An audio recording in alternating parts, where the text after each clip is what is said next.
Alors, nous voilà en place pour le tutoriel des tendres décorations de Noël, les petits Pères Noël. Alors, vous voyez, vous choisissez parmi tous les galets, vous allez choisir des formes relativement rondes qui évoquent un visage. Bon, vous savez qu'on n'a pas le droit de ramasser ces galets sur la promenade, et d'ailleurs nous ne l'avons pas fait. C'est le Père Noël qui nous a envoyés directement de Finlande. Alors vous, je ne sais pas comment vous allez vous débrouiller pour les trouver, mais nous avons fait comme ça.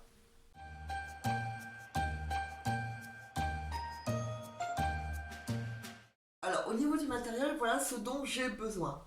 J'ai besoin d'une palette. Alors moi, mes préférés, c'est les palettes papier.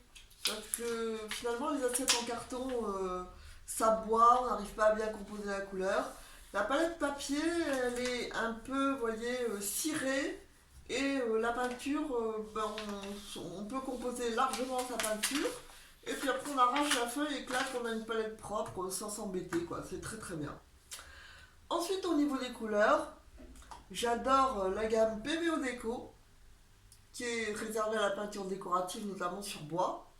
PBO Déco mat, hein, je précise mat, faites attention, n'achetez pas brillant, hein, c'est pas du tout la même. PBO Déco mat, c'est écrit en tout petit en plus. Hein. Là, comme couleur, j'ai pris rouge, j'ai pris ocre, et pour le blanc, j'avais abstract. J'aime bien abstract aussi, c'est très très bien. Alors ça, on les trouve dans tous les magasins de beaux-arts. Alors abstract, c'est une peinture qui est pas chère et qui pourtant a des grandes qualités. Hein. Pourquoi est-ce que j'ai pris ocre? Pour composer la couleur chair avec le rouge et le blanc, comme je vous montrerai tout à l'heure. Ensuite, quand j'ai composé ma couleur chair, eh ben, je la garde, hein, j'essaye de la garder dans un petit pot pour ne pas avoir à la refaire, hein, pour retrouver vraiment toujours la même teinte. Ensuite, les pinceaux, ben, alors c'est très simple, hein, j'en ai un pour peindre et un pour passer le vernis. Après, moi j'aime bien me servir d'un porte-mine hein, pour prendre n'importe quel crayon, je vous conseillerais un HB par exemple. Hein. En tout cas, quand vous esquissez sur votre galet, n'appuyez pas trop fort hein, pour pas scarifier la peinture et l'abîmer. Hein. Et ensuite, un feutre indélébile noir pour dessiner la physionomie du Père Noël. Ensuite, en vernis, j'aime bien le franc-bourgeois, vernis final liquide brillant. Pourquoi? Parce qu'il sèche vite et finalement ça vous fait gagner du temps. Donc il est pas mal. Et là, c'est le scotch qui va vous permettre de confectionner un cache. Je vous montrerai tout à l'heure à quoi il sert. Bon, bien sûr, de l'eau, sopalin. Et ça, c'est mon séchoir pour activer à chaque fois le séchage. Hein, parce que quand je vais passer 5-6 couches de blanc, on peut très bien activer le séchage avec le séchoir. C'est un très bon ami pour le peintre à l'acrylique. Hein. Ça va plus vite. Hein. On sèche comme ça. Ne séchez pas très très comme ça, hein, séchez de loin. Et c'est très pratique. Voilà tout notre matériel. Donc au final, pas grand chose. Hein.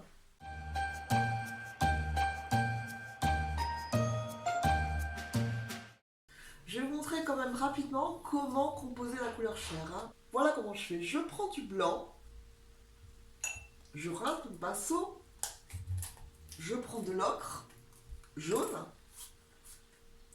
Faites attention hein, quand vous ouvrez vos petits pots là, qu'il n'y ait pas de débris qui tombent dans votre peinture. De l'ocre jaune, vous voyez, alors une pointe comme ça.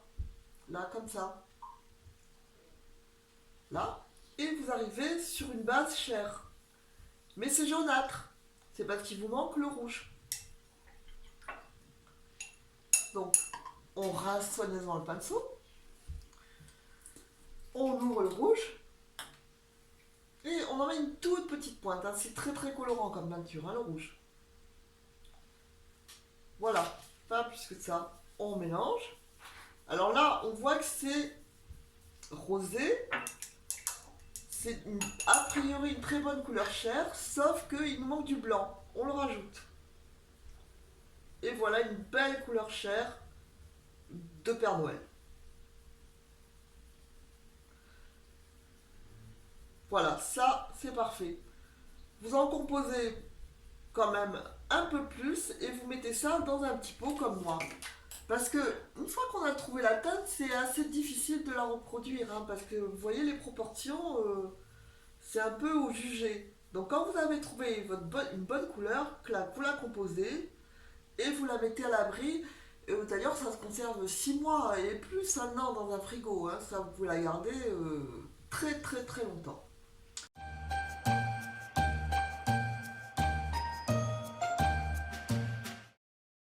Donc voilà, vous avez choisi votre galet. Alors n'oubliez pas de le laver, hein, quand même si c'est le Père Noël qui vous l'a envoyé. Lavez-le parce que il l'aura certainement trouvé dans une rivière et donc vous le lavez à l'eau douce et vous le laissez sécher comme ça et puis voilà, après vous pouvez peindre votre galet. Alors voilà, comment faire avec mon petit galet? Dans un premier temps, je vais utiliser du scotch à vitre et je vais entourer ce scotch, j'en prends une petite longueur de 30 centimètres et je vais entourer ce scotch le long du galet pour pas que ma peinture ou mon vernis puisse couler derrière le galet, ce qui serait quand même pas très heureux comme effet si jamais votre convive retourne son galet. Voilà, là je coupe, j'ai atteint l'autre bord, je coupe et je rabats soigneusement le scotch comme ça, voilà, ce qui fait que le verso du galet est protégé. Voilà, je prépare ma peinture, regardez, je la prépare vraiment bien crémeuse, crémeuse, crémeuse, là, hop, de l'eau, voilà, vous voyez, elle est bien crémeuse. Alors, le problème, bien sûr, c'est comment saisir le galet, par l'endroit où il y a le scotch, ou alors vous faites comme ça aussi, comme ça, là, et là, une première couche d'acrylique. Alors, vous voyez, elle est très translucide, elle n'a rien couvert. Le blanc n'est pas une couleur couvrante et on devra passer au moins 5, 6, 7 couches, hein, de blanc pour arriver à un blanc opaque. Séchoir, donc vous vous en servez comme ça, assez loin, et vous séchez. Et pas comme ça, parce que sinon vous risquez de faire cloquer la peinture, hein. Bon voilà, ma couche est sèche.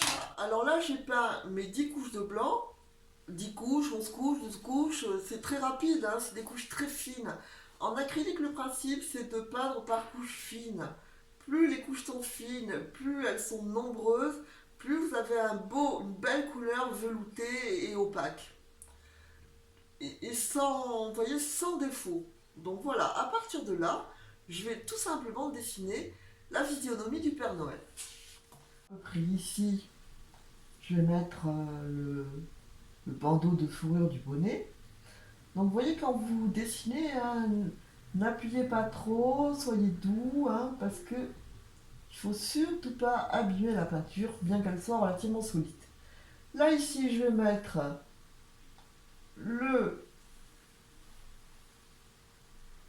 la partie pointue du bonnet.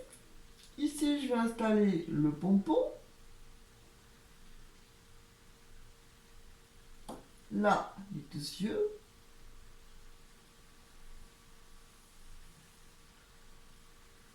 Ici, je dessine le nez. Ici, la joue du Père Noël. Et là, son autre joue.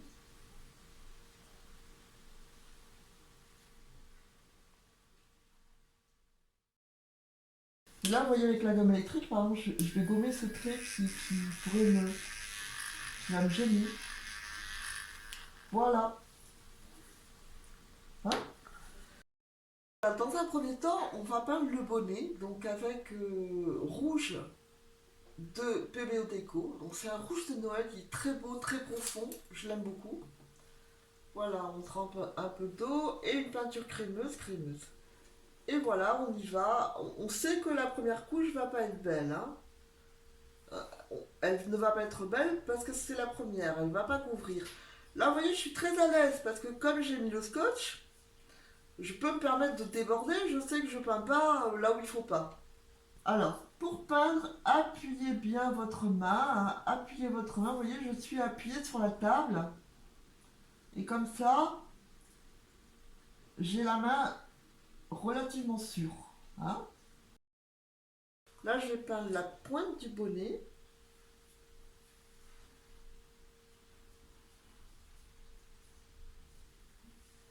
Voilà. Et cette couche-là, je vais la répéter 5-6 fois pour arriver à un effet opaque. Vous voyez, là, c'est translucide, il y a des défauts, hein. On se voit, je vais beaucoup plus vite. Donc voilà, là, j'ai terminé ma 4e couche de rouge. Et c'est tout à fait parfait. Donc, je sèche.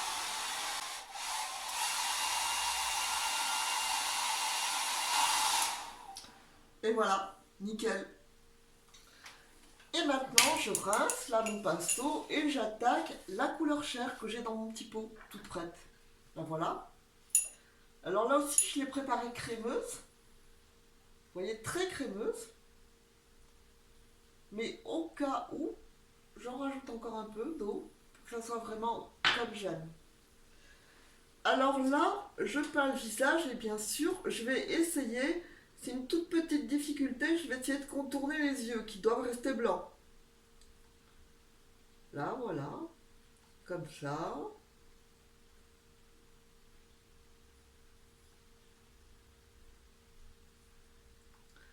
Alors, la couleur chair est beaucoup plus couvrante et elle va plus vite, hein. Voilà, une première couche de couleur chair. Vous voyez, j'ai réussi, j'ai bien contourné les yeux, hein. Je sèche.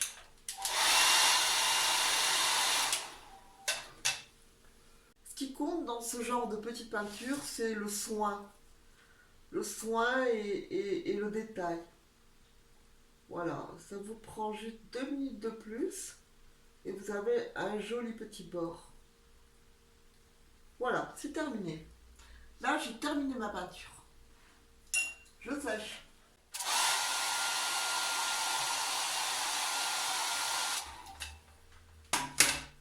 Voilà, hein, quand on dit je sèche, on sèche à cœur, hein. Il ne faut pas que la peinture reste collante, hein, ce serait la pire des erreurs. Quand la peinture est sèche à cœur et qu'on touche le galet, c'est chaud, c'est tiède. Ça veut dire qu'elle a vraiment bien séché. Maintenant, je vais passer le vernis. J'en verse là, j'enduis bien mon pinceau et je vernis mon galet.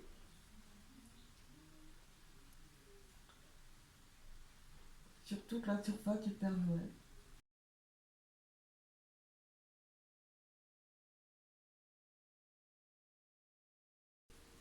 J'attends qu'il sèche. Alors voilà mon Père Noël, le vernis a séché. Et j'insiste, hein, il est sec à cœur, hein. Il doit en aucun cas coller ou, hein.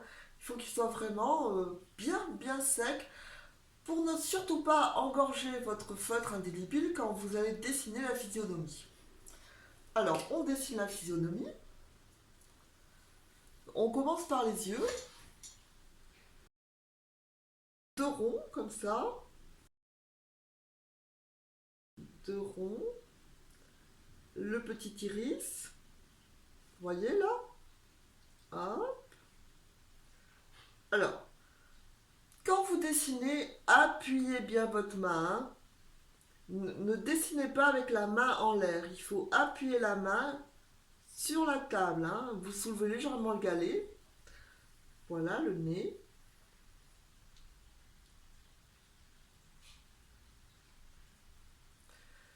Là, on va dessiner la queue du chapeau du Père Noël.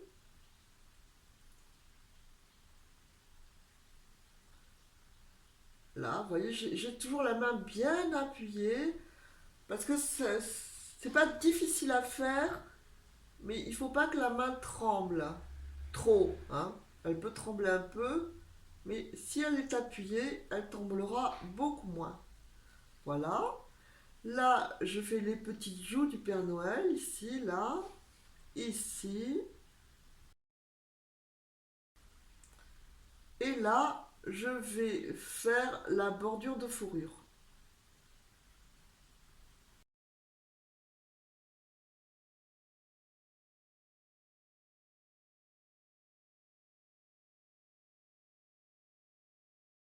Voilà, ma petite décoration de Noël, elle est terminée. J'ai plus qu'à enlever le cache.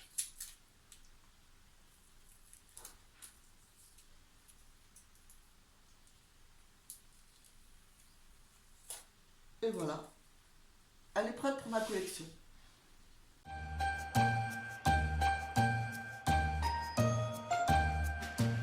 Je vous montre une version plus élaborée du même petit galet. Vous voyez, si vous vous sentez, vous pouvez par exemple faire, vous voyez, les poils de la fourrure. Vous pouvez rosir davantage les joues, pardon, hein. Vous pouvez esquisser un sourire, vous pouvez légèrement ombrer. C'est-à-dire que si vous voulez, ça peut aller de la chose vraiment très simple à une chose vraiment très compliquée, enfin, ou plus compliquée, selon votre niveau de peinture, hein, et votre envie de peindre des choses plus ou moins élaborées, hein. Mais ça est aussi charmant que ça pour moi, hein. Les deux sont adorables.